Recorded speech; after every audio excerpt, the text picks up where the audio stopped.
So very pleased to be here with Archeodeath. I am Irina from Shield of Skuld. I'm a historian specializing in Viking studies and Old Norse literature. I have a YouTube channel and I'm also a history teacher. And I'm very looking forward to this conversation. I'm very sure it's going to be fruitful and we're going to learn a lot of things about history, archaeology and literature. Howard, welcome, and it's great to see you and to have this conversation, because we had a conversation as part of a broader panel a few months ago to do with the sort of Halloween day, type of spooky time. But it's really good to be able to follow on from that and also to discuss things that we have shared interest in, but also we bring our discrete expertise to a topic. And the Archeodeath channel has been sort of having a whole series of interviews with people who come from different disciplinary and chronological specialisms, but of course we know each other from TikTok as well as YouTube, and both trying to do content. I actually found you on TikTok. So. Yes, and you do some great stuff on there, and really sort of it's really sort of surprising how much information you're able to pack into your videos. You're very sort of information rich and take people on a really great journey into your subject matter. But of course we share we share interests in Nordic / Norse / Viking, these terms, type areas, and to do with death and the dead, really. And we were talking about the undead, weren't we? And different perceptions of it. It's difficult to know how to pitch to such a broad panel. But when when this topic has been with me for a long time, but it's not something I've particularly looked at. But it's the whole challenge of trying to explain the layers. And as someone who's got the expertise in the written sources, I mean, I find it very difficult to convey that. But I mean, how do you approach that? Trying to deal with the layers of, you've got, I don't know, 13th century sagas or later folklore stories, and then trying to explain what it may tell us about. I mean, I just thought that might be an opening point to address, is how do you sort of unpick the layers of these sources and what they might tell us about perceptions of death and the dead and the undead.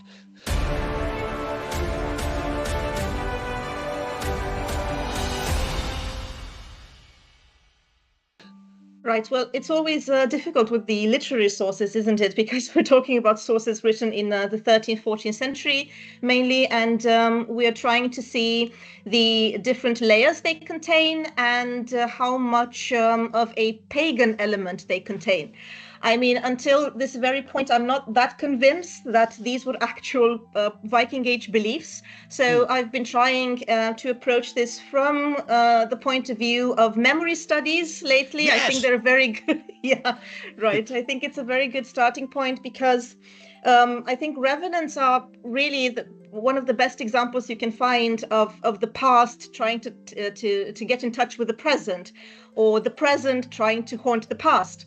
And this is something I've noticed quite a lot in the legendary sagas, for example, because the legendary sagas, unlike the Icelandic sagas, which usually have these very, very violent revenants coming to trouble communities and to disrupt them, in the legendary sagas, you have heroes who actively seek out these monsters. So they're in this state of monstrosity, but at the same time, they are somewhat human. Some of them are these ancient kings with burial mounds, and you have to go as a hero to break the mound and to prove yourself, to prove your worth. And I think this is a very good example to see how people are trying to integrate the past, the distant past, into their own medieval approach to life, really. So I think that's really an interesting approach from the point of view of memory studies. And I think you're doing something very similar in terms of archaeology, if I'm not mistaken. Yes. Yeah. The technologies of remembrance, I think, is a term you use in your book. Yes, that's a term I took from the prehistorian Andrew Merrion Jones, who's now a professor at Stockholm University, of all places. He was at Southampton, and he was looking at Bronze Age mortuary practices and trying to get at the nitty-gritty of the practical gestures and the practical actions and the objects that sort of compose graves and rearrange graves. And I took that idea and thought, well, that idea is absolutely applicable to the early medieval data I'm dealing with. And so when I was doing my doctoral studies and soon after, and he was one of the contributors to my 2003 edited book on archaeologies of remembrance. I was thinking about how we actually use that idea of a sequence of actions. Technologies don't have to involve a linear sequence, and they don't have to involve a particular timescale. But it's a loose way of thinking about the practical actions that involve, reconnecting to or negotiating relationships with the past, whether it's recent past. And one of the big pushbacks I've had, and it keeps coming back from particularly medieval historians actually, which is odd, is they seem to associate my view with this this obsession, this idea that I'm claiming people had really, really deep time memories of ancient ancestors, which I've tried to go back through my old work and try to work out when I actually said that, and I don't think I have, but I think they've decided at conferences, or certain people have decided at conferences, that was my point, that they're all in touch with some deep ancestral past. And that wasn't my point at all. Actually, I think a lot of these societies are very fluid in their their workings of memory, and I've never really asserted that. But it's an interesting, we're all trying to, in different disciplines and across disciplines, react to different ideas. But I thought one of the powers of that approach was thinking about the practical actions and how they're then told on, the stories that then created through, whether you're burying the dead or then digging up the dead or entering into a burial mound, because people must have been investigating. So whether it's Norway or Iceland, people must have been still both encountering. They would have seen it in the landscape. And at one level you can say, well, they must have remembered the Viking age, and well, maybe, but also the physical landscape is your mnemonic. It's constantly there. If time is not going to be experienced linearly, you're going to be sort of experiencing that same burial mound and telling stories about that mound, and every farm or every district is going to have its own stories that shift around some of these monuments, and maybe we've lost most of them, but we have some of them are recorded in these sagas. I mean, that was my default assumption, but I don't know if that's a bit naive or simplistic. I think the landscape plays a very important part in how people relate to this whole idea of death. Because I was looking at the Yellowstad ship recently and what they have been doing there. And there are some very important layers. It was not like somebody in the Viking Age picked up that site. You have a site from the Roman Iron Age, a settlement nearby, and then you have another layer from about 500 AD, I believe, so the migration period. So it was already a well-established burial ground, so people could have formed, I think, a deeper attachment, generally speaking, to that particular place. So it would have made perfect sense for them to have this burial mound there. And I think with the passage of time, people got their ideas about who might have been buried there. I think if we move a little to the recent times, the modern times, there was this antiquarian interest very pronounced in the 17th, 18th century. And they were trying to link these mounds, regardless of their age, to some kind of ancient Scandinavian king or whatever. So we have this like snowball effect where layers and layers were added, exactly, and it's very difficult to like peel them off to discover how memories were bundled up together or something like that. We often look at this separately. I mean, the antiquarianism is a moment, a very different moment. You can't say it's necessarily the same as what was happening in early centuries, but it's, as you say, snowballing is a brilliant way of putting it, because it's not a revelation that they're doing this. They're building on existing traditions and adapting, and maybe a lot of the time they're imposing from a central national perspective and ignoring what the local people are saying and just saying, oh, that's the mound of Ottar, or that's the mound of whoever. But still, it's the same interaction that we can see probably happening all the way through. So Viking Age period, people are reacting to previous sites, as you say, and then subsequently, though once established, those mounds are going to accrue their significance. And one of the things that I always think about, and that people I think react to this view, and I'd love to hear your view on this, is they assume that when we're talking about mounds, they have to be huge monuments, the big Oseberg ships or the Gamla Uppsala mounds. But actually, people, farming communities are going to be interacting with every lump and bump, and they can be telling stories about to our mind, quite innocuous monuments that, because there's lots of other kinds of funerary monuments, standing stones, stone settings, they all, I think people perhaps default to thinking about big mounds, but actually, any particular district of Norway, Denmark, Sweden, or anywhere else in the Baltic region is going to have funerary monuments of different scales. I mean, some of they'll ignore, and some they'll just say, oh, we want to plow over those, we want to build on them, but others will have those stories, selectively reproduced. I think that's what I don't know what you think of that. Yeah, the ship settings are actually very interesting, and I'm very surprised that they're not really that mentioned in the sagas. No. Yeah, like I can't think of one single example when they're mentioned. No, I don't think they are, you know, as in They're terms of, not. unless Yeah, we don't understand the that's very description. bizarre because they're Yeah. very they're also like very prominent in the landscape. I don't know if you visited Gammelaive in Denmark, but I they're haven't, but I've seen yeah, Alastana in southern in Scania, you know, they're and absolutely that's fascinating. Yeah. But I do know. So, with reference to the Revenants, I have a passion for nowadays. They do make a difference between the cairn, which is described by the Old Norse term dis, and the general mound, so the haug. And I've noticed that the revenants who get really, really aggressive and do have this tendency of disrupting societies, communities, they tend to be buried in these places which are not really high status. So, for example, you have Thorolfur from Irbyggja saga. He is buried in a dis, and this also speaks volumes about his position in society. He's not really othered, like some of the characters are really presented as not being a part of this society, as being either from the Hebrides or from some other part of the northern world, which is not really Icelandic. But Thorolfur is Norwegian, so he is presented as a Norwegian settler. However, he is presented as a late settler. And that also speaks a bit about his position in society. So he is part of society, but at the same time, he's really not.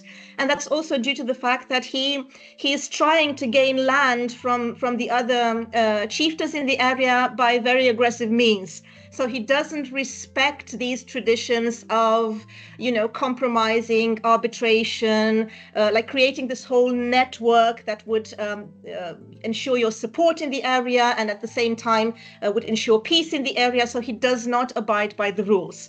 And I think all these elements put together, plus the cairn, which would have meant a lower position in society, have this effect that he actually comes back and he's very aggressive again as a revenant. He starts killing cattle as well. So it's not really it's not only a psychological disruption, it is an economical disruption, because the community cannot function in this way when he does that. Right. Yeah. So it's almost like they're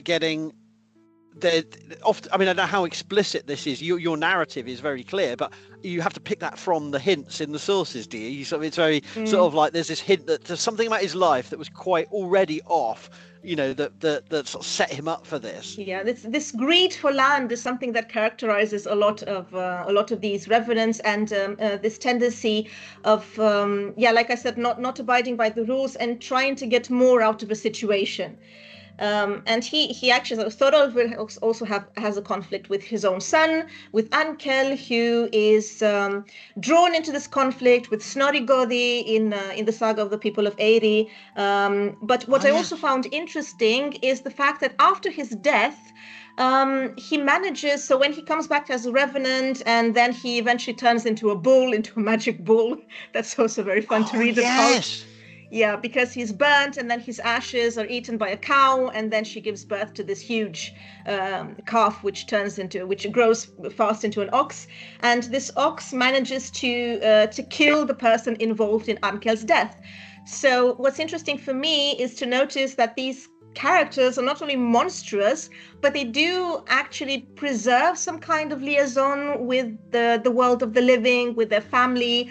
In one way or another, they do still have this family relationship still going on. So they're in between. They're very liminal creatures. That's what I like about them most. Are there any other parallels to that? Because I know that story with the bull, but I mean, at least I recall it now you mention it. But is that exceptional, or is there other parallels for that very unusual? Like cremation is not enough; they still come back because they didn't, for whatever. Usually, cremation is enough. Yeah. It's Usually almost cremation like is enough. it's Yeah. like one of those it's like modern Hollywood horror movies where everyone I breathes a know, sigh right? because he's dead, and then suddenly Yeah. and Yeah. it's like there's no way, you just keep Yeah. killing, to the point where it's pulp, and Yeah. then something still comes back, or there's Yeah. just as the closing credits come up, you see a hand crawling or something, and you go, Right. oh no, he's not dead. But that's really horrific, isn't it? And in societies where these stories are being told around the fireside and relayed and exaggerated, but it's very much physically present in the landscape. People would have been at least aware of these places, even if they're not residents in those locations. They would have had a sense of the topographies involved, even if these are being told quite some distance. Is that a fair? These would have been quite tangible, horrifying stories. Yeah. There are a lot of stories about people engaging with these mounds, like doing something on a mound, or even expecting something from a mound. There is a story called, for example, Thorstein's Thottir Uxafots. And this Thorstein guy, he is a hero at the court of Olaf Tryggvason, and he steps on a mound at some point and has a very bizarre dream about a revenant called Brynjar, I think he is named. And then in the mound, he has a vision with two companies, one dressed in black and one dressed in red. And the red one has to pay tribute to, so the red one led by Brynjar, if I'm not mistaken, has to pay tribute to the one in black led by his brother Odder, because Odder has it's this kind of golden piece of some sort with magical properties, a healing stone of some sort. And then Thorstein starts to fight in order to release the men in red from this curse, which he does, and then he increases his reputation and so on. So I think it's a good example to see that people actually want to engage with these mounds and do have dreams and visions about them, visions about ancient times, with heroes and chieftains and kings, and doing something special there at any rate. And do you think there's an awareness of, at least in the stories, because I'm thinking about Grettir, where of course his mound experience is in Norway, and Kar the Old, where there's an awareness Norway has an older landscape, a more ancient landscape. Do you think that's a fair, or is that just my impression from one saga and it's not matched up with other things? That Iceland doesn't have that antiquity, because they're aware of their foundation story, or do you think that's a bit of a unfair, Yeah, well, contrast? I think it would have been nice to have more Old East Norse sources for that. That's true. Unfortunately, we don't. So I think this is very much from the perspective of Old West Norse, the whole landscape. Yeah, it's very, very much linked to Norway. I would think. And I also think there is some kind of practicality here involved. While Icelandic authors were obsessed with this kind of story, we don't really have cremations in Iceland, do we? I mean, no. Yeah, for practical Perhaps reasons, I think they but deforested everything in the first 2 centuries, and they were out of everything they could have used to cremate people. And I think that would have added an extra layer of fear that somebody might come back at some point and combined with the do something miserable to them. The difficulties of digging unless you've got an existing fissure or in volcanic rock, the challenges of excavation to create a deep grave is something we forget, because it is seen as a mechanical process in the modern world, where you can get a mini digger in to do that work. But grave digging is never easy, and it's never clean, and it's never pleasant, and it's often rushed, or there's weather conditions. But when you have permafrost, or at least you have not permafrost, then certainly a winter really makes a difference on whether you can bury a body in with depth. That's another dimension. So the technologies and the environment do affect how people are thinking about the dead. I don't think I'm not trying to be deterministic, but I think we do have to reckon on how these landscapes affect how people deal with the dead, and also the scale, how dispersed the population would be in Iceland, over large distances, would affect how farms and burial grounds, which we know we've got archaeologically identified, are in relative proximity, but there's a broader landscape. Every farm you're approaching, you're approaching the living and the dead of that farm, the stories associated with them down the generations. That's fascinating in that sense. But do you think that then we should not discuss the Viking Age at all with these sources, or do you think they are just with careful application? You have to dig up and surgically remove things that might seem authentic. I would say. I actually had a recent presentation about the tale of Volsi at a conference, and that was really a problem, because I don't know if you know the tale of Volsi. Not off the top of my head, no. With the magical horse's phallus that was used by this community, by this family. Oh, yes, I recall it being discussed at least. Engaged in this bizarre fertility ritual. And I think this is a very good example because, if you look at the story from a pagan perspective, you can definitely find some things there, like this whole reference to people from a distant community engaging in something weird and bizarre and that has some kind of fertility overtones. But if you look at the story more attentively, you are going to notice that a lot of these things might have been just invented by the author to create this air of paganisque, I think is the more correct term. And this is also part of a collection of stories, other stories, for example, the saga of King Gautrek, which also has some very bizarre elements, like this myth of the old people throwing themselves off a cliff. You can also find it there. Oh yes, I remember that. That's from Gautrek saga, And for some reason, people believe that's something that would have been done in the Viking Age, like generally speaking. If you look at the literature, the way the story is constructed, you're going to notice a lot of common elements with the saga of Gautrek, and I think the author is deliberately trying to create this idea that we are dealing with an ancient pagan ritual, when in fact he is making a lot of stuff up. First of all, in order to show that these isolated communities from mid and northern Norway were absolutely devoid of any idea about what Christianity was, and therefore it was important for Christianity to come to them. And then we have these Christian kings coming and spreading the good word and trying to convince them that what they were doing was not really correct. You also have in the story, for example, a lot of references to how old age would have been seen in society, because not everyone in the household engages in this ritual. So it's a ritual where essentially this horse's phallus becomes a revenant, if I can express myself like that, because it is shown as something that comes back to life in order to bring prosperity to the household. But not everyone is thrilled about this whole situation. The old man of the household, for example, refuses to take part in the ritual. Generally speaking, the women want to take part in the ritual. Therefore, I also mentioned this sexual overtone. So this could also indicate this idea that at some point you have to make way for your descendants to come and take over the community and the household and so on. So I think the story is very relevant also for this mentality and the ways people tried to represent age in these communities as well, because not everyone was very thrilled about this whole idea of bringing prosperity via this resurrected penis into the house.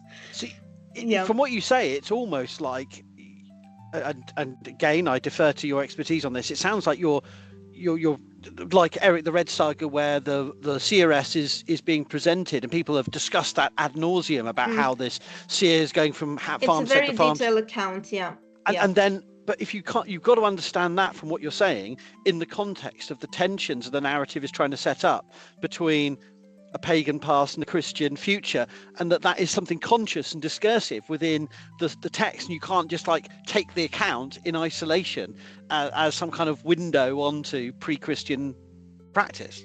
It's very difficult to make a connection here, because this is something, the Volva described in the saga of Eric the Red. We have many other examples from the sagas, not in that with that level of detail. It is the most detailed description we can find of a practitioner of magic. But in the tale of Volsi, it's quite a unique account. And you can make attempts, like I said, to connect this kind of story with some ancient mentions, for example, of leaks on some objects from the migration period written in the Elder Futhark, because it is described that this organ was also wrapped in herbs and so on. So this whole idea of fertility could also be transmitted via using the word lauk, for example, which means leek or laukas, on several objects in the Elder Futhark.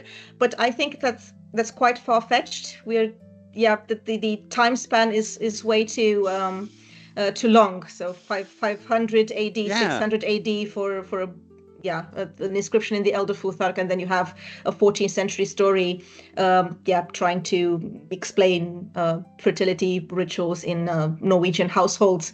Yes. To me, it's a bit, over the top.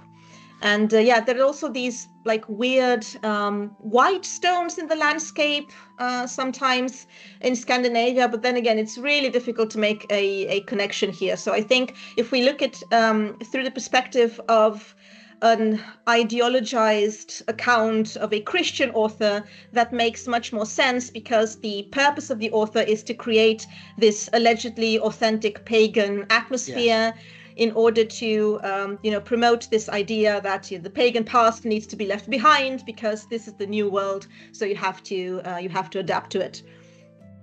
And I think, in that regard, I have to ask the challenging question that literally I won't name names, but I have literally read in the last few months brand new literature that still says, we've got so much diversity in burial practice. We've got so much variability over time and geography. They make all these obvious concessions that we all agree.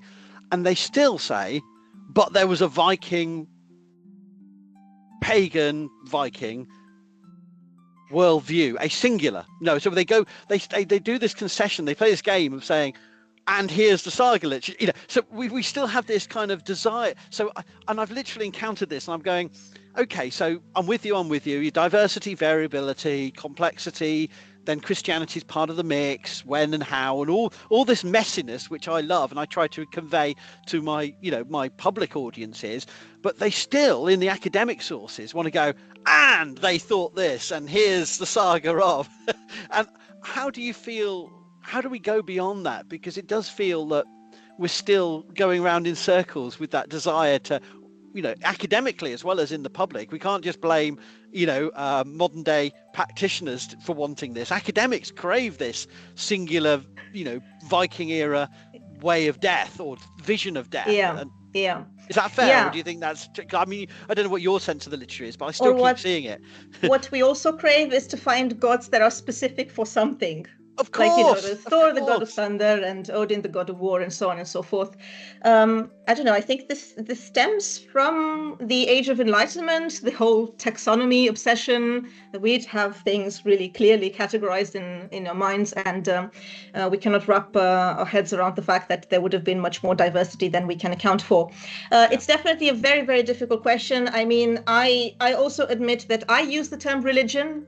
Yeah.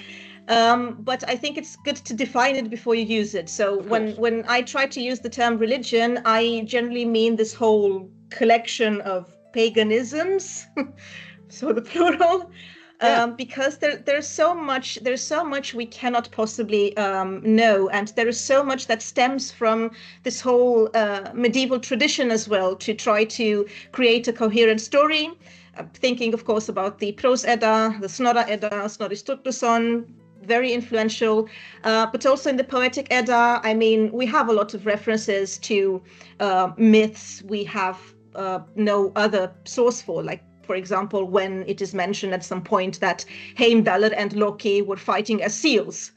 I don't know what to make out of this. We have zero references to such a myth. So there was definitely a lot that was lost. We're also a bit uncertain about what the motivations of the monks were who wrote these particular myths and not others. What other poetry was in circulation. In skaldic poetry, it's also very difficult because you have like these very, very complex metaphors and kenningar, and you don't really have explanations because it was poetry written in the 9th century. They didn't really feel the need to explain what stood for what. because it would have been common knowledge, I suppose, at least at the courts of Norwegian kings. So I think we're dealing with a very, very difficult problem, and at the same time, I don't think we should completely ignore the fact that they would also have had some kind of common threads, but I don't think they should be overreacted as well. And for example, yesterday I actually found an interesting inscription from medieval Bergen on a rune stick mentioning the goddess Vår. And it is an inscription stating it's someone complaining about an unrequited love. So it's kind of like a mundane inscription, but it mentions the goddess Vår. And we don't know a lot about this goddess. We don't even know if she existed. She appears on a list of Osinjur in the Skålskaparmál of Snorri Sturluson. Ah, she's one of those, right? Okay. Yeah, and I forget them all, to be honest. Yeah. And it is theorized that the term Varangians also comes from this word. Might be possible because Vor actually means oath, so it's just an oath in Old Norse. But to me, it seems like a lot of these characters we find on these very, very comprehensive lists, Snorri composed, they might have just been personifications of different concepts and not like real deities, if I might express it like that. So I think on this account, I think archaeology might be able to help us a lot more to uncover this diversity, because there are a lot of deities about which seem to have been important, but about whom we know very, very little.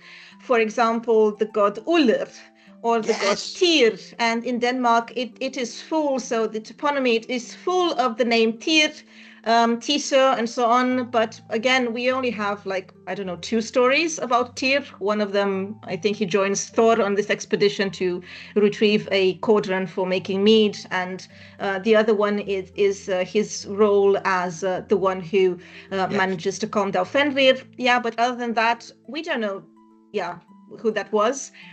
It's also interesting if you look at his name. His name is cognate with Zeus and Deus. So you could think about the fact that maybe at some point he would have had a more important role in Norse mythology or pre-Norse mythology. Maybe he was more important than Odin, but there's really no certain way to say it. So unfortunately, we have to deal with these limitations. I really want for a Viking mythology to exist as well. But unfortunately, the term itself, Norse mythology, it's not really Norse mythology. No. It's old Icelandic mythology.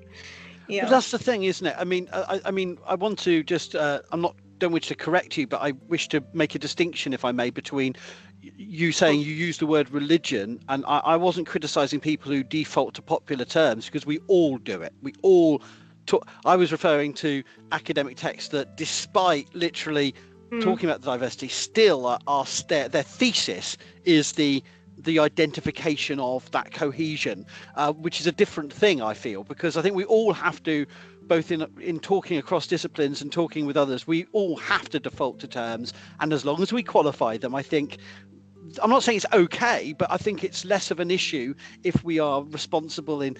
Let's talk about religion in the Viking Age. What I mean by that is this, and then you can rapidly go places. It's not, we shouldn't not use these terms. Yeah. But I just want to make clear that what I meant was, it was, I've been reading things, so I'm going, hang on, you've gone through all these hoops, and still what you seem to be trying to get at is this one, and it is very difficult, isn't it? But I mean, in terms of death rituals and death beliefs, these undead stories, getting back to them, they are incredibly. There's tropes and themes, but they're all different from what you're saying. They all seem to have. Burning is the ultimate way of getting rid of but there's still different kinds of decapitation, but that doesn't always work. No. Yeah. But so you lop off a head, and then the head's still speaking to you or doing things to you, or its eyes are upsetting you, and then so you're burning. We have Mimir's head as well. I don't know if it's connected to any of this.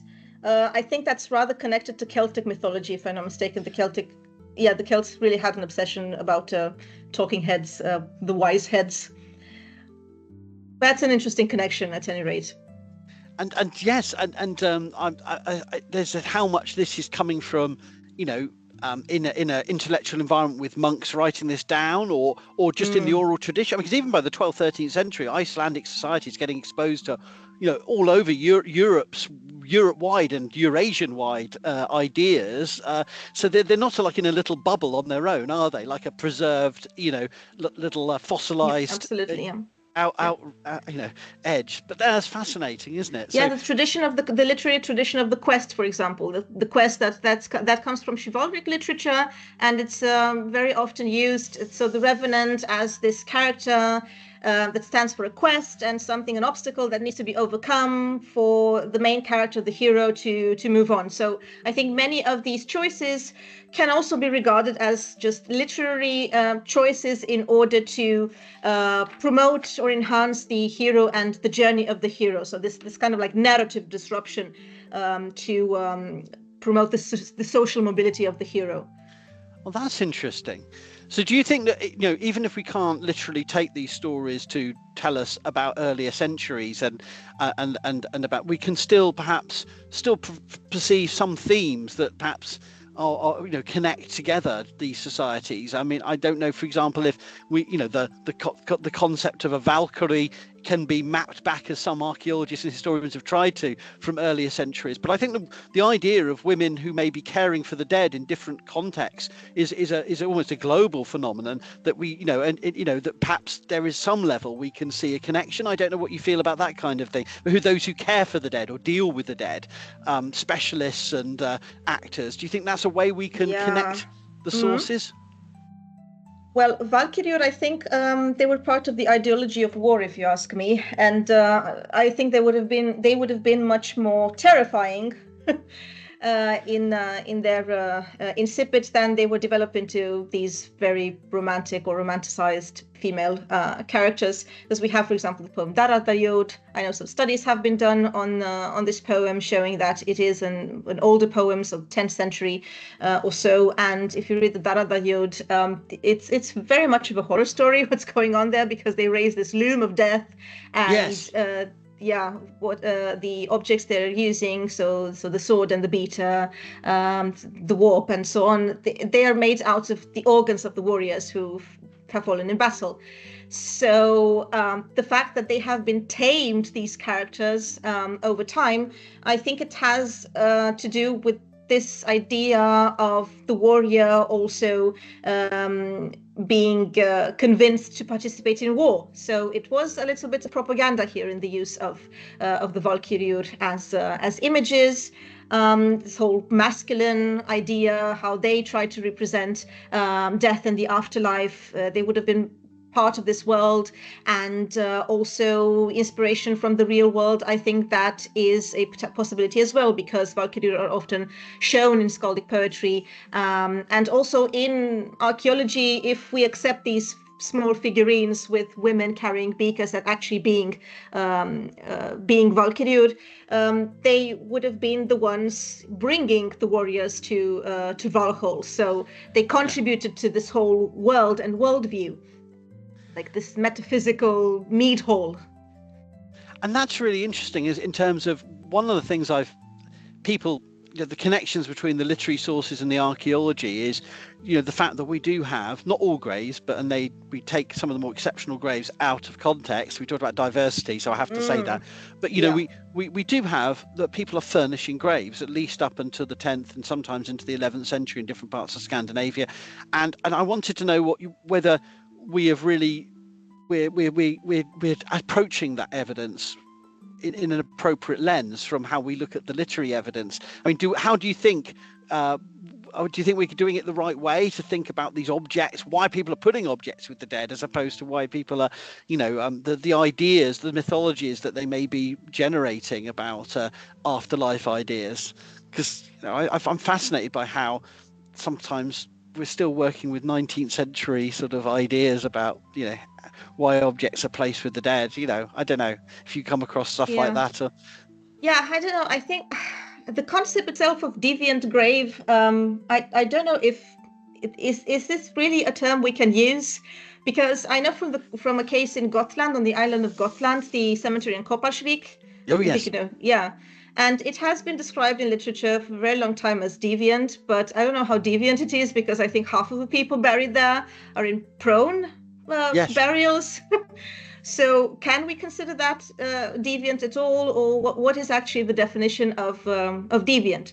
As far as I've seen in literature now, there is a tendency to classify them as sorcerers' graves. There has been quite a lot of work done on that. Sorcerers' graves, in the sense of, okay, you see some bizarre objects that shouldn't be there, and perhaps these people were engaging in a social role during their lifetime that was considered, maybe marginalized by society, or something that they were not supposed to be doing. So I'm not very sure if the objects really reflect this reality, but I think they reflect the reality of how the community would have seen these people, what they chose to represent these people. So I'm thinking about Klinta, the Klinta grave, for example. Yeah, that's a very interesting example, because it defies expectation, doesn't it? All these objects there are associated. What was it again? The woman was associated with weapons, and the man was associated, with some textile objects or so on.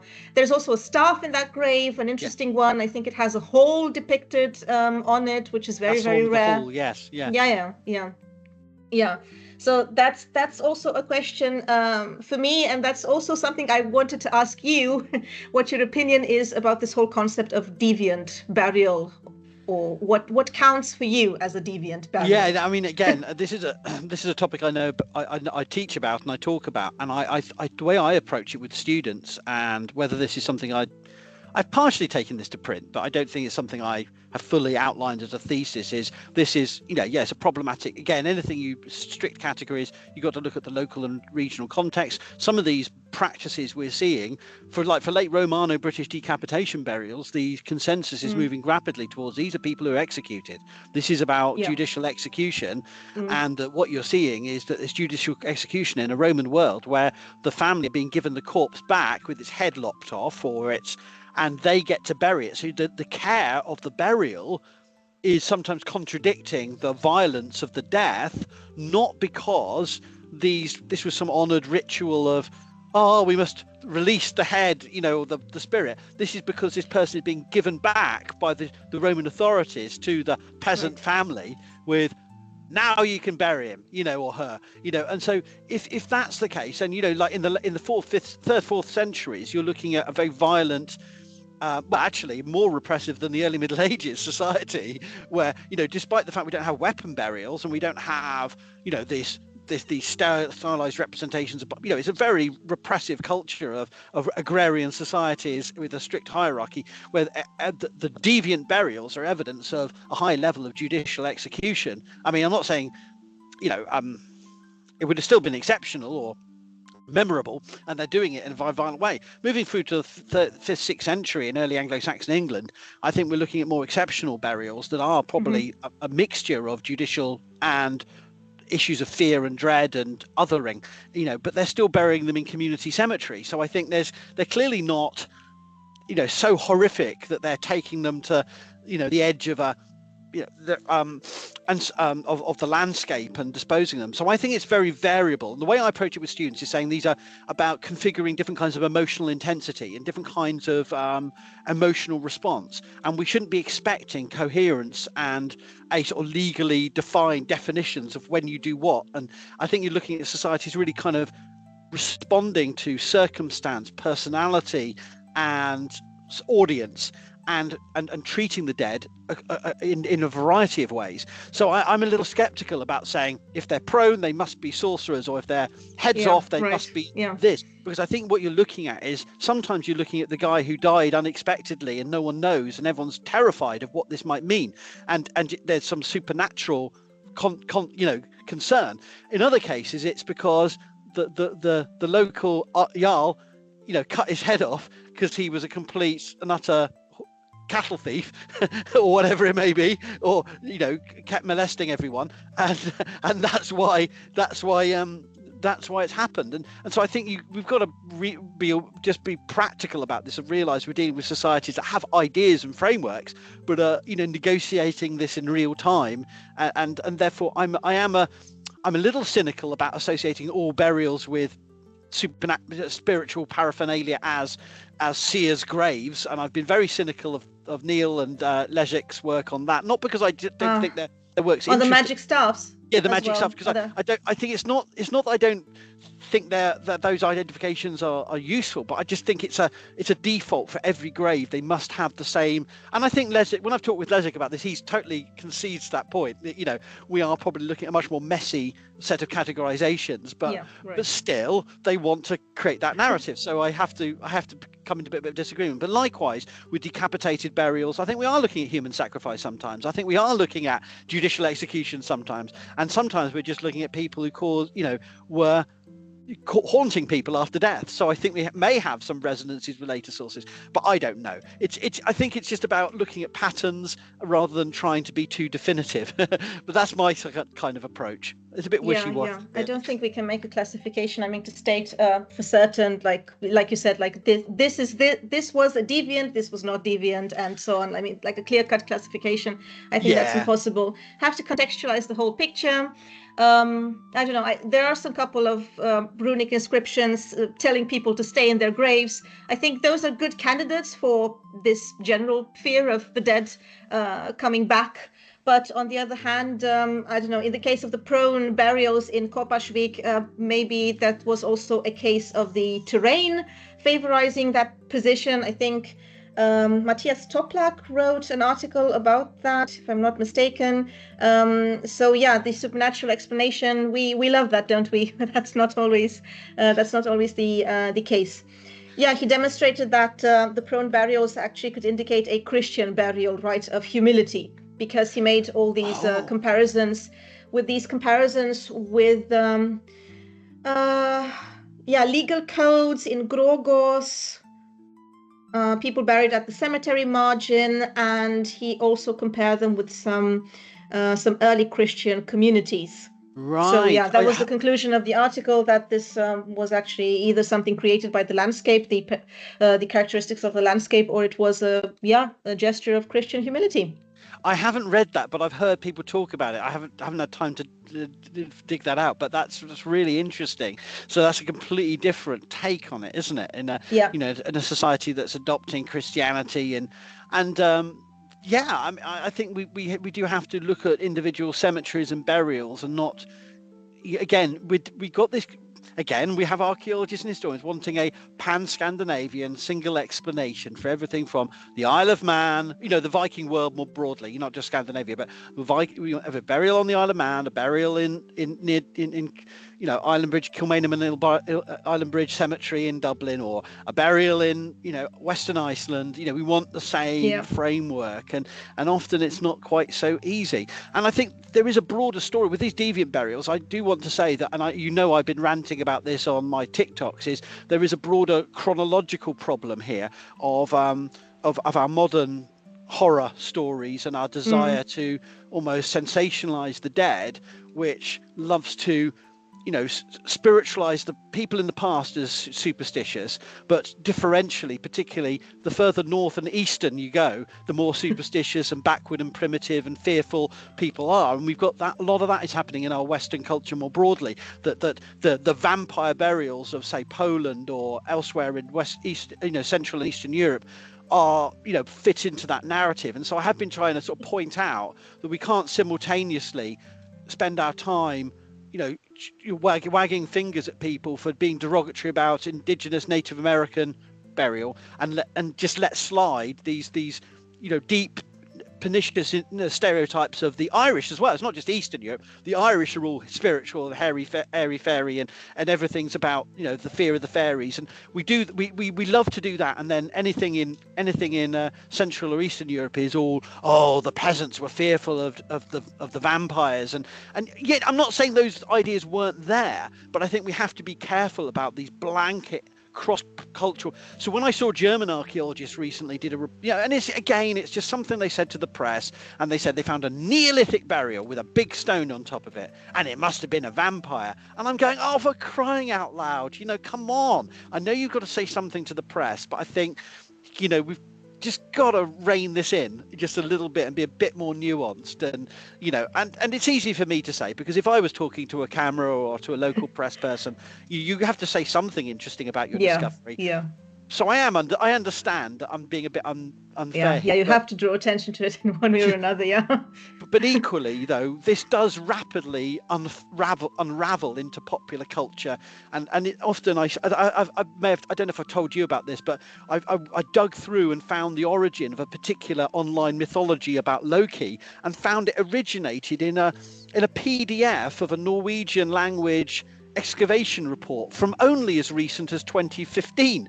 And it's just, the archaeologist in this report says something like, and these images could be Loki, and before you know it, Etsy store is full of these pendants saying Loki pendants, and it's not wrong, because we don't know, it could be right, but it's I think we should be comfortable with that. I mean, this is also something we should be comfortable with, these limitations, and not really try to push an interpretation until there's nothing left out of it. I think we have a very serious problem with that. I mean, the public really wants these clear answers about stuff, what did happen and what didn't happen, and they want us to tell them.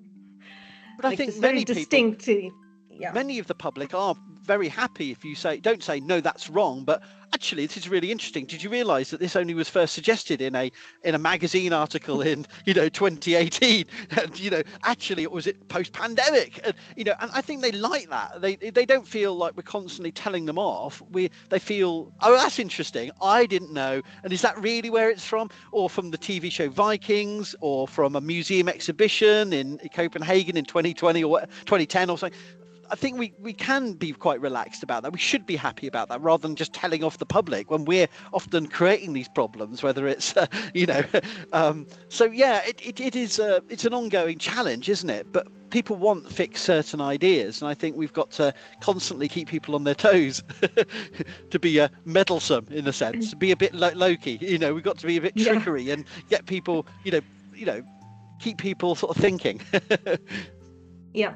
So I don't know what new challenges you're facing on TikTok now, but one of my main challenges is the one about the runes, speaking of clear-cut answers, because people don't really understand that there is no way of saying how they, by saying they, again, who do we mean? Do we mean the Norse? Do we mean whatever Germanic peoples? Do we mean the Germanic peoples of Tacitus, whomever? But there is no way of saying how they would have used them in divination.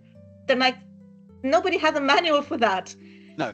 And that's also very, very tricky topic, because much of what has been written now in neo-pagan circles actually stems from these very racist, folkish representations from the 19th and 20th century, with rune gymnastics and whatever was going on in the Armanen Orden and other such Nazi circles. So that's always a problem. That's always going to be a problem, I think, in this line of work, because you have to deal a lot with things that have not been maybe cast out enough from the public imagination.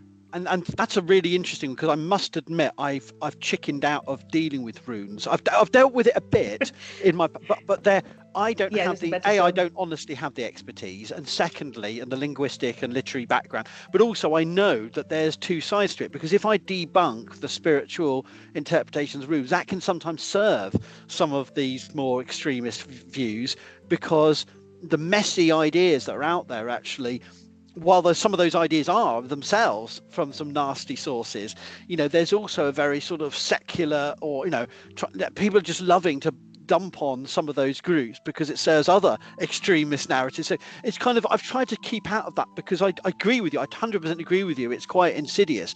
But I don't know. One of my most recent practical concerns is trying to explain that there was a Scandinavian people settling Greenland, but then Greenland, that colony, we've been spending decades archaeologically excavating the evidence of the failure of that colony for a variety of purposes. Yeah. I've critiqued the use of the term colony and how that has connotations, but also, obviously in the current climate with America's claims on the North Atlantic, I'm trying to point that there's also Danish nationalists that are using this, Norwegians, and I'm just trying to sort of say, let's actually talk about the history before you say that Denmark has ruled this place for 800 years, like some right-wing populist, politicians have said. No sympathy with Trump and his idiocy, but equally we've got to be aware there are deeper nationalistic and colonial problems here that we've got to, so that's my current nightmare. But I wish I hadn't said anything now, because I've just had so many comments. But most Scandinavians are backing me, and historians and archaeologists. It's just work, isn't it, and stress and trying to deal with it. But the runes are a difficult thing, and attitudes to death and the dead. I don't want to invalidate anyone's personal spiritual beliefs and their own engagement with the past, because there's plenty of different religions that do this. There are also nice. The Ásatrúarfélagið, for example, in Iceland, who they actually have a temple now. I think it's ready or something. Temple. But they're very much aware of the fact that what they're doing is like this creative reinterpretation of the past, and they're not really. They're not saying that they're reconstructing it. So I think that's what my main problem is with people claiming to reconstruct a past that actually never existed the way they imagine it to be. Like, I have nothing against if you have some beliefs that, well, some of them might be, like I said, a creative reinterpretation of something, or it's something new and you are aware that you're doing something new. But I do have a problem with the Reconstructionist movement and with the ethnicist movement. I mean, the ethnicist movement, I think it's futile to say why.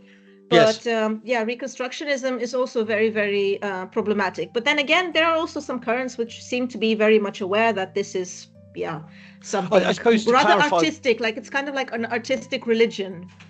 I suppose that's why I should have perhaps clarified what I meant when I said before that I'm reluctant to criticize these modern spiritual uses, because what I find is that some of the people joining me in the fight to point out some of the historical problems are the historical reconstructionists who believe they've got a true original use, and that they want to debunk all the modern creative uses.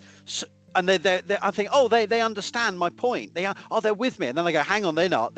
They know the truth, and they know that's what they're claiming. So you find yourself being weaponized very quickly into, thinking you're doing good and pointing out some reliable sources, even though I'm not an expert on the literature. And, I think I've done some good there. And then you realize that some of the characters that seem to be interested are just trying to sneak up to me, because they're basically, they're some of the most nasty people you could, but they find ways of hiding themselves in plain sight, and that's the so that's why I suppose I totally agree with you, and I've seen your videos about that and the problem, the history of that, and it's absolutely essential that we have no time for those characters and their agendas, but they're never far away. And that's the thing, and I've been trying to explain to people how it's never been a new thing, that I've been doing public talks long before, early in the digital age, 20 years ago, and you'd be in rooms talking to groups of people, and within the same group you'll have, I'm talking about Britain here, and you'll have people, just local people, but then you'll have someone with you're never going to be speaking to a politically neutral audience. Every local group of people, there's one person who's has a particular religious agenda, a political agenda, and I've had some really sort of scary moments of talking to people and realizing how extreme their politics and their investment in the past is, their identities, and it's obviously that sometimes it's mixed up with all manner of mental illnesses and or lack of education, but sometimes it's people who've thought, really clever, have really researched it, and they know almost everything I know on this subject, and yet they've got a completely coherent ideology that's so pernicious, and you just feel, oh my God, you're like staring into the face of something really quite evil, really. and you're there in a room surrounded by other people in a perfectly natural setting, and you're going, okay, that's interesting. And you're doing that whole British thing of, oh yes, that's interesting. Sort of, I feel like I'm Louis Theroux. I'm just observing. I'm not actually part of this. But it's really quite horrifying how, Yeah. this stuff sits under the surface in some groups, and so it's something I'm very nervous about. But we can't ever escape from. But we can't ever just pretend politely it's not there. We've just got to find our ways of pushing back and being responsible, I feel. Yeah, well, then from their point of view, I think we're the culprits here, because we're the ones with the left-wing ideologies, woke and whatever other terms have been turned into these concepts. I get. It's obviously it goes in waves. I haven't been called woke for at least 3 weeks now. Yeah, that's quite a long time. It's the new one is DEI, isn't it? So it all goes in fashions.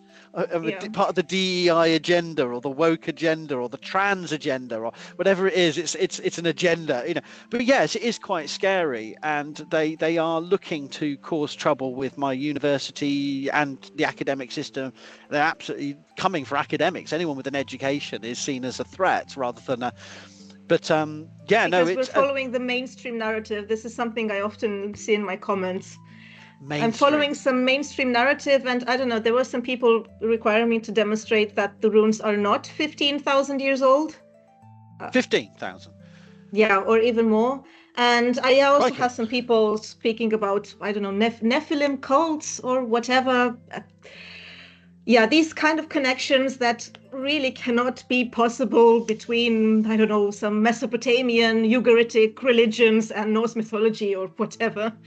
Yeah. That's the challenge of dealing with this. And there's always this motivation, because, we're too academic, and thus, per consequence, we must have some sort of agenda ourselves, and it is this mainstream agenda that seeks to destroy people's identities. But that leads to an area we've already sort of segued into, this move away from what we can say about the ancient past to how we operate in the present. But do you feel despite that ongoing noise of nonsense, if you like, online, do you feel that you're able to effectively do good work online? Do you feel it's making a difference? Or because for me, you're one of the few people I see who stuck at it and kept going at this online presence. It's very rewarding. Yeah, it's still very rewarding. Yeah, it's after my PhD, it's probably the best project I've ever begun, and I really want to continue it. I have a lot of ideas, and I'm trying to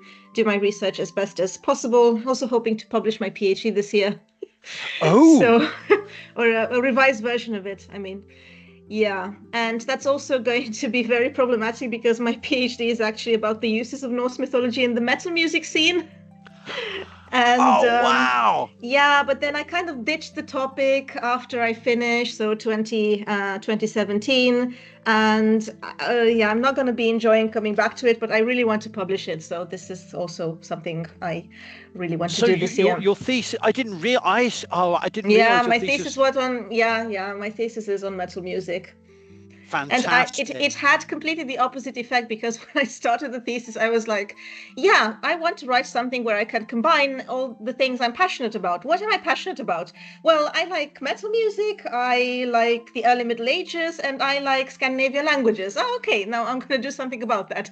At the end of the thesis, I told myself I'm never listening to Viking metal again. Yeah. I kind of get that. It's like the it's not the same as the metal music, but it's like that it's like that every time I hear certain bars, even the half a second of a TikTok with a certain music, and I deliberately troll some of my friends by sending them links to, here's another one, my mother, and I just get these swear words back to me, but it's so it's I basically showed how they create myths based on other myths, so the mythologization of the mythology. Yeah. Absolutely. Oh, that's fantastic. Oh, you should publish that. I think there's a, but I know you say it seems like a long time ago, but just to assure you, in the world of academia, that's recent, and there's so few. Yeah, I know, it's still recent, so that's why I'm going to do it this year, and see the reaction. Probably a lot of the people from the metal scene are going to hate me, but that. But you're not going to listen to it anymore, so Yeah, sorry. No, I actually I still listen to Falkenbach. I think they did a pretty good job. Actually, it was a one-man band, but it was a more like detailed approach to mythology. But other than that, yeah, no, it's something extremely full of cliches and, again, all kinds of myths related to ancestry, masculinity, and things that I am really, really fed up with. because Simon Trafford did an article about that about a decade or two I ago, know, didn't he? Yeah, and I know about his. I've seen him present about that type of thing, but there's been a lot done. There's a lot. It's never, a lot of new work, and I'd love to hear, a thesis dedicated to that, and that would be fantastic. And it overlaps in so many other ways, doesn't it? Because even whether people have not listened to actual Viking metal, do associate Vikings with metal at some deep level, don't they? There's the show contributes a great deal to it. I mean, they do look like a gang of metalheads. Yeah. And I've tried to be merciful to the show and say, well, there's many good things about these shows, and yet equally now. That's what I was going to ask you. I think you watched a lot more of the show than I did. I must confess that I did not have the patience, because I don't know, I deal with it quite a lot, and I don't want to do that in my free time as well. No. So I ditched the show, I think, after the first season or so on. But I wanted to ask you if there is something, or what are the positive aspects in these representations, and also if maybe you have something from popular culture related to Vikings or Anglo-Saxons that you actually enjoy, like kind of guilty pleasure. My weakness with Vikings is no matter how bad the battles are, how bad the hairstyles are, how actually irrelevant the plots are to anything, and I can still see where the ideas are coming from, and that's a curse. It's almost like oh no, they're not gonna there we go, there's happened now, right? But so there's a lot of stuff that I'm just going, but I still have a weakness for the emotional content. I love the fact that they're dealing with death, and this is where, despite my better intentions, I agree with Neil on this. Neil Price on this point is that I do think there is a power and a cultural impact on the way they've shown a variety of different ways people deal with death and the dead. Yes, there's some cringy representations of Norse gods that suddenly just appear, or is it a god? But I think the ambiguity of whether they actually believe any of this shit or not is a positive thing, and the variety of ways they show death rituals, drawing on legends and myth and archaeology, is, I think, healthy. Not if you take the individual snapshots of the show, you can see there's white supremacists using iconic images and memes, and then there's people who just go, oh, Vikings, Ragnar Lothbrok, but actually the other link to the emotion and the attitude, the variety of death ways, the other thing that I like about it, and this is, again, I don't do it out of deference, I do it out of almost reluctance. I agree with Neil Price's review of the show and his involvement in the early series, is that it does show arcs of people who change their hairstyles, change their behaviors, and you do have a lot of a link to that, because you're looking at such a big long show of 50 hours or whatever it is. You do get, almost by accident, some really interesting scenes that show fishing, boat repair, just community life. A goat wandering around, and I'm not saying it's all accurate, but I think that immersive, almost quotidian, that daily life, and the emotional relationship with death. So there's this one scene where Floki is burying Helga, and he's on his own because she loses her mind, and he's no longer popular, and he buries her alone, and he talks through every object he puts in her grave, and it's completely fictitious. I don't think it's taking from any, correct me if I'm wrong, any saga story or anything. And like when Lagertha finally gets buried, they every object they put with her, they say it's a very modern way of death, but it's powerful for audiences. And I can't say it wasn't touching to see some of the funerary portrayals. So that's my defense of Vikings. I'm not saying this it's good. And Vikings Valhalla, I watched all 3 shows, and I'll wow. a plot spoiler. Can I tell you the plot spoiler at the end of season? Yeah, please. I don't think I'm going to watch it. Right, so the end of season 3, they obviously wanted to get up to the Norman conquest, but they end with the death of Canute, and Canute gets his burial in Winchester. Does he get buried? Yeah, Winchester. So he gets buried in Winchester, and you see the Christian funeral, and and it's all they're all being buried in a church. But then Emma knows that what he really wants is a Viking funeral, and so Queen Emma and one loyal retainer are standing on the top of the cliffs of Dover, and he fires the single flaming arrow, and then he's in this long ship of flames on the English Channel. And it's just like, give up the flaming arrows in these shows. It's medieval. It has to have some flaming arrows. They just couldn't not do it. They had to do it. And I'm sitting there just screaming at them, going, "No, why?" And she says something like, "As Viking heritage demands it," or something. And I'm going, "Oh, what?" But she wouldn't have said that. But it's really sketchy stuff. I'm not denying it, but I still have a soft spot for the fact they show a variety of deathways and a variety. And yes, burning boats are part of it, way overrepresented, but at least you get to see a really changing society and a really messed up mixed society. But yes, of course, there's so much wrong with it. But the militarism, the hypersexualization, the gender roles, the spiritualism, but it's not kind of a faux spiritual. There's lots of things you can criticize. No battle ever works like a battle would. Even if you go for the macho stuff, there's but I still have a soft spot for some aspects of it. Have you seen The Northman? Yes. I did hate that, I confess. I did. You hated it? I hated it. I thought, it was. I don't know if it was the most physically, materially accurate. In terms that's what of I was going to say. I really costume. Enjoyed the materiality of it, and I also enjoyed the fact that he, like Eggers, used a lot of the stuff from the sagas, like these elements, details. He used a lot of that. For example, when he fights the Revenant, I like that very, very much. Yes. And the way he deals with the body, that is actually taken from, I think it's again the saga of Grettir. So I think he did a very good job in taking these elements and putting them together. I also enjoyed the imagery of the Yggdrasil. I think it was in a vision of some sort. Okay. Yeah, Mimir's head was also present, or some sort of Skirringan head. But of course, the old stereotypes remained. He really wanted to use the image of the Berserker, which he did. Yeah, but then again, the attention to detail is a positive part, because that scene where he throws a spear, for example, and then he catches it again, that is attested in a couple of sagas. So I'm very, very torn between liking it and disliking it. That's right. Okay. So that's, if I now you said that, I can sort of put it a different way. That I was blown over by how much effort they put into a material world that responds to academic debates as well as the sources. But I felt so utterly disappointed by how reductive it became. It just became... Yeah, I think it became reductive because, as far as I know, he actually wanted to translate a saga on screen. Yeah. And if you want to try that, if you want to attempt that, you cannot give up the stereotypes. I think that was one of the reasons.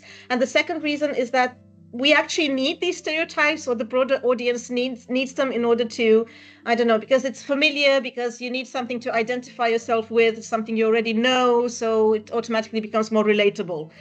But I think his attempt of translating a saga on the screen was not really that successful, because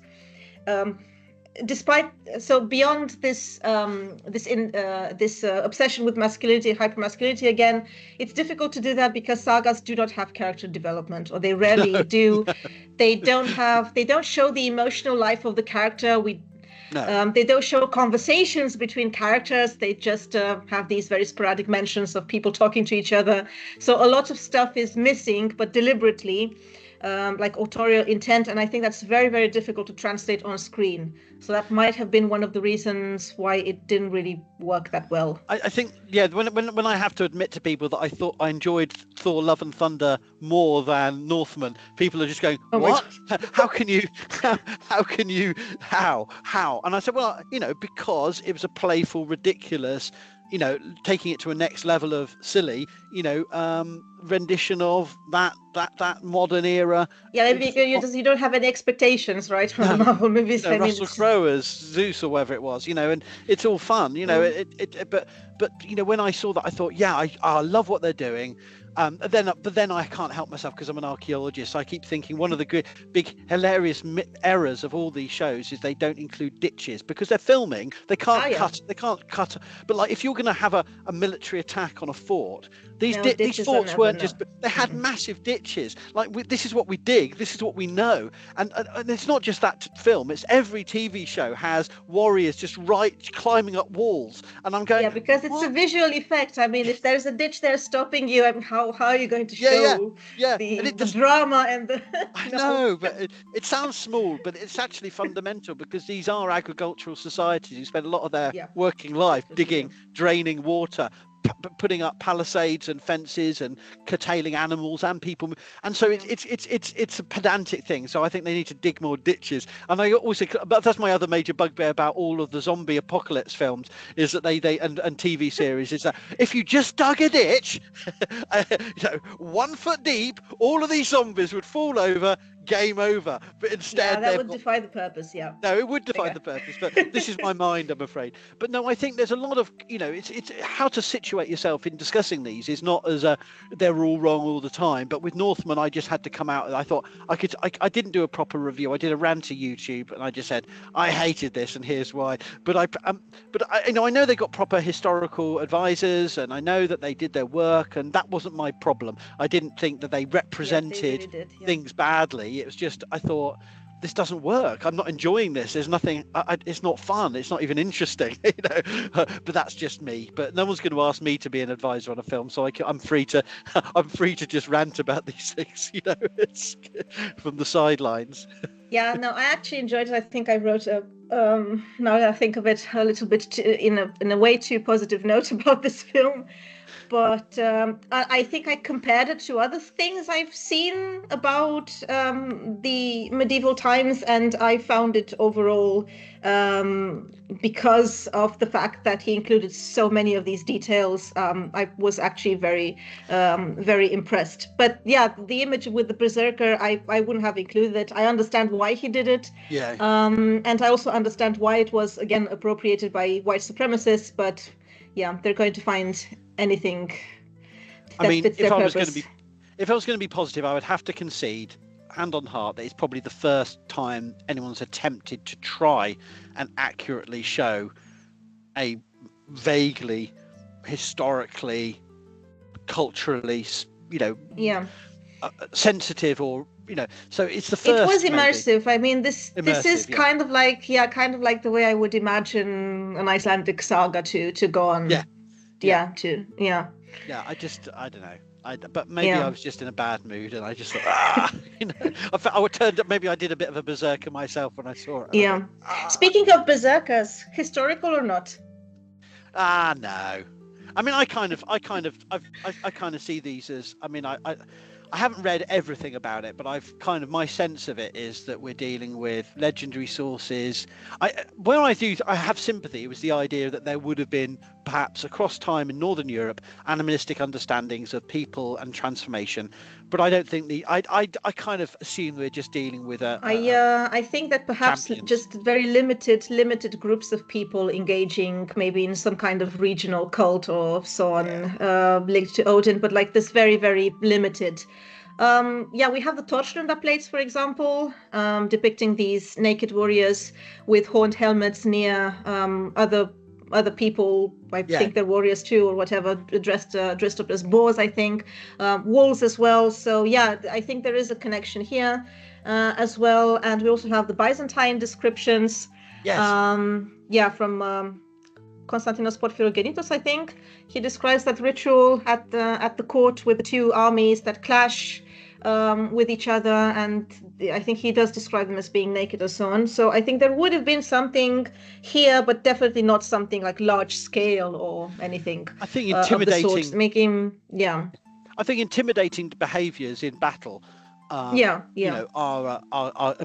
a major. Psychological warfare. It would have been very important across cultures, and so I think I'm very sensitive to or sympathetic with that element.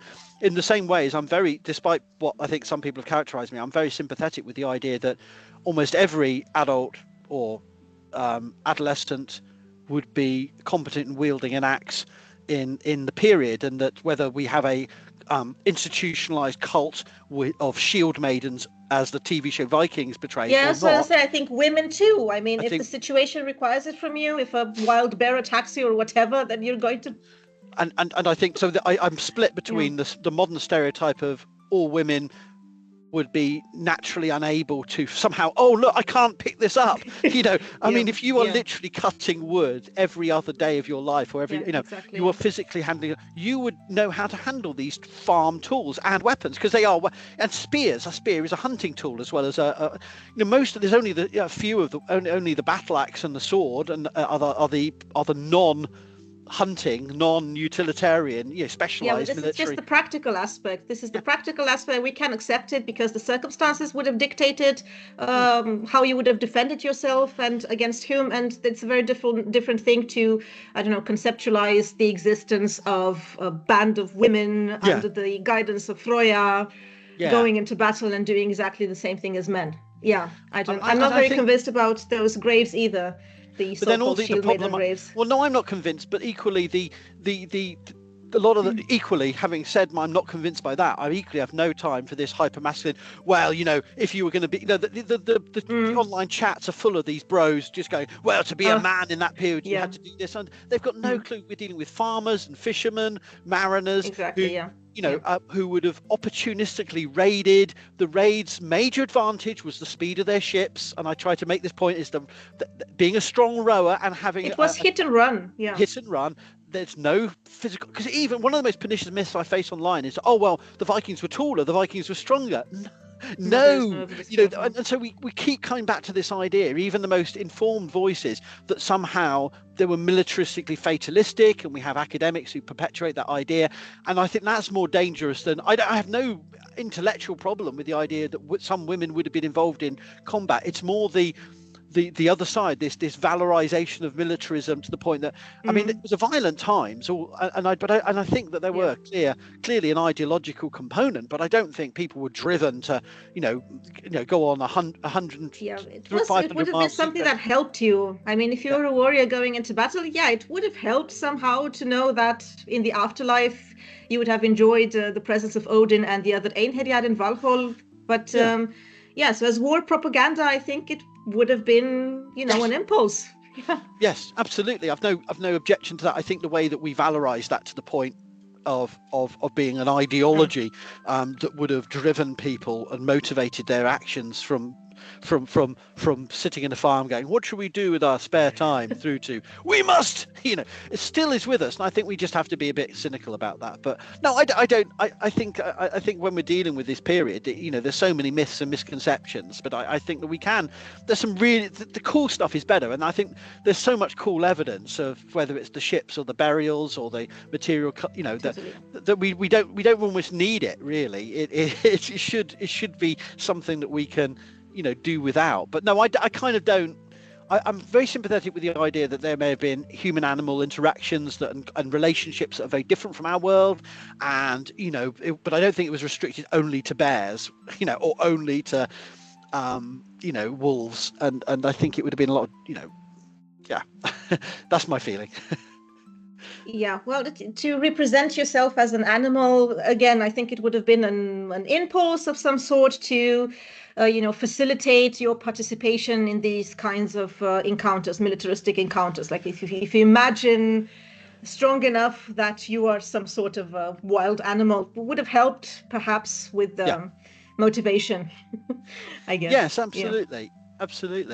But and again, I would imagine, going back to attitudes to the dead, I don't think many people would have literally taken a lot of this these were ideas about coping, about of metaphors and as I said, part of the practical technologies of dealing with the dead that would have allowed stories to be a part. I don't think we can separate these concepts out of that any more than you can take modern, I don't know, Orthodox or Catholic Christian ideas out of the context of dealing with your auntie who's passed away or dealing with your brother.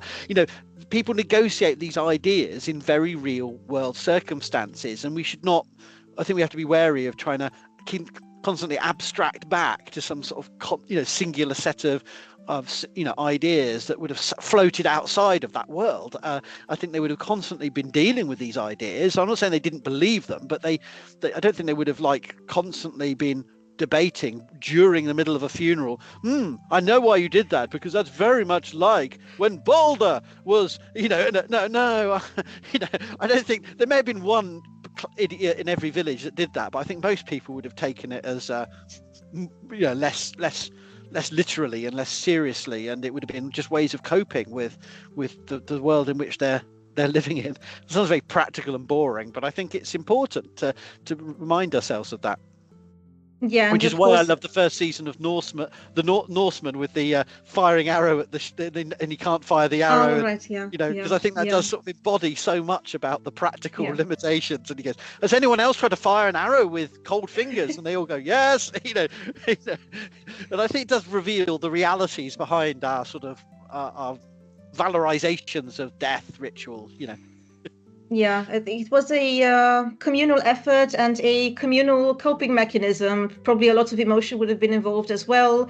I also think it would be false to assume that, people back in the day, they were so familiarized with death that they wouldn't have been so affected like we are today. I mean, I don't know. I don't really imagine these people either trying to discuss rituals or myths from a fundamentalistic point of view when somebody dies or something like that. No. And I think, that reacting to circumstance explains a lot of the deviant burials we're seeing, but not necessarily from they're not going back to a textbook or a runic textbook going, what do we do when someone is accidentally crushed beneath a boulder in a landslide? Oh, well, it would have been from memory. It would have been from what they remember happened previously, how they dealt with those situations. And I think that's always healthy to remember that. Yep. Fascinating.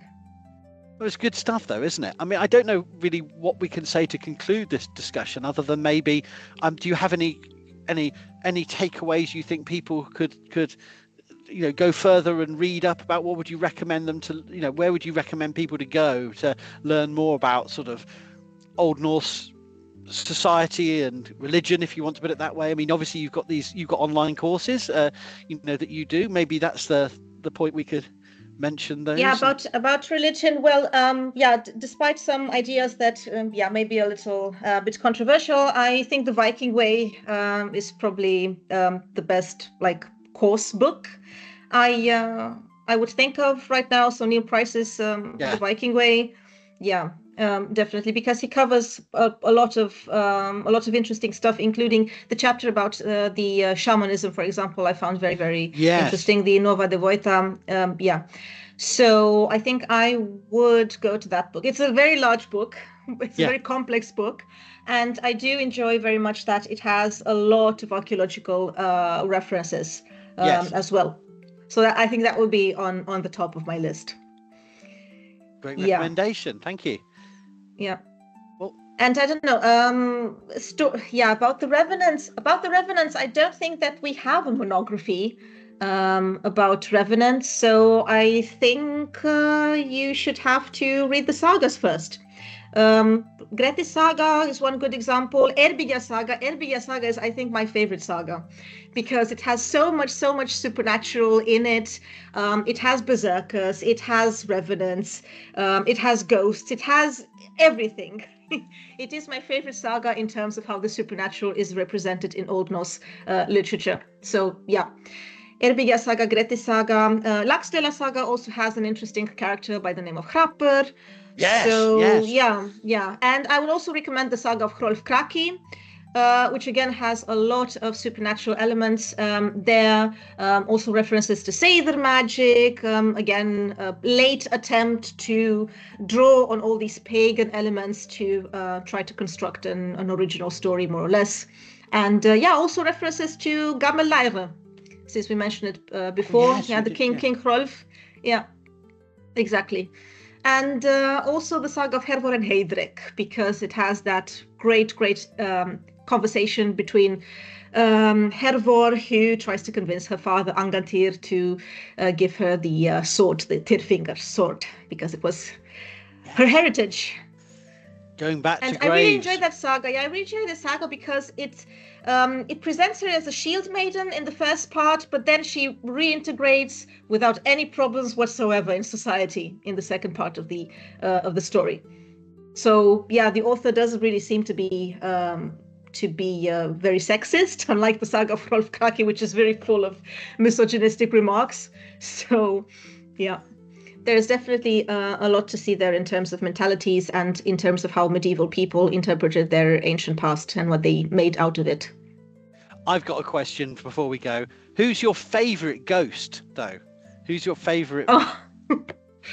Yeah, I think I'm going to stick with Thorolf because he has the most complex story, in my opinion, from all these sagas. But then again, like I said, I have a soft spot for Erbikja saga. Yeah, but there are many great characters, I would say. Fantastic. Thank you. Well, thank you for the chat, and obviously we're going to share this on both of our channels and put links in the description so that people can follow up and everything. But and we'll talk again, I think, because we've gotten on a I think unnecessarily we have to rambling, but not rambling, but there's so many issues that I'm learning all the time. As you know, I'm never claimed to be an expert in these written sources, and I just read some of the literature and I'm learning all about this stuff. So it's been a real privilege to listen to your perspectives and I hope we keep chatting. And I've started reading more about archaeology as well, because I also have this handicap, if I might say so, because I'm not an archaeologist, so I didn't really study archaeology on this academic scientific level. And I think the Viking Age needs all these disciplines in order to be properly analyzed. So I think, the level of interdisciplinarity in Viking studies nowadays is definitely something absolutely fascinating. So everything ranging from archaeology to Old Norse literature to runology and everything in between. So definitely we need bits from all of it. Yeah. Fantastic. Yep. So I'm very looking forward to our next conversation. Yes, absolutely.